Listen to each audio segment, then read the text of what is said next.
എന്നെ സംബന്ധിച്ചിടത്തോളം ഞാൻ ഷാനവാസിനോട് പലപ്പോഴും പറഞ്ഞിട്ടുണ്ട്, എൻ്റെ ഹൃദയം കല്ലാണ് എന്ന് പറഞ്ഞിട്ടുണ്ട്. അപ്പൊ അത് കറക്റ്റ് ആയിട്ടുള്ള ഒരു കാര്യം തന്നെയാണ്. അതായത് പലപ്പോഴും എൻ്റെ ജീവിത സാഹചര്യങ്ങൾ കൊണ്ട് അങ്ങനെ ഒരു കല്ലായി മാറിയ ഒരു അവസ്ഥയായിരുന്നു. അപ്പൊ അത് കഴിഞ്ഞ് ഒരു സൗഹൃദം, ഷാനവാസായിട്ടുള്ള ഒരു ഫ്രണ്ട്ഷിപ്പ് വരുന്നു. അപ്പം കുറച്ചും കൂടെ ഒരു മെൽറ്റായി.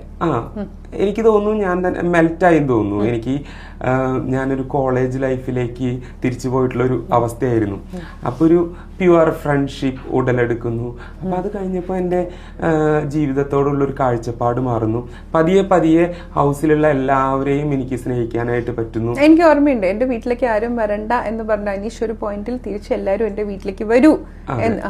ഞാൻ ജീവിതത്തിൽ ആദ്യമായിട്ടാണ് ഇത്രയും സ്ത്രീകളും പുരുഷന്മാരും ഒരുമിച്ച് ഒരു ബെഡ്റൂമിൽ കിടക്കുന്നത് കാണുന്നത് അല്ലെങ്കിൽ എക്സ്പീരിയൻസ് ചെയ്യുന്നത്.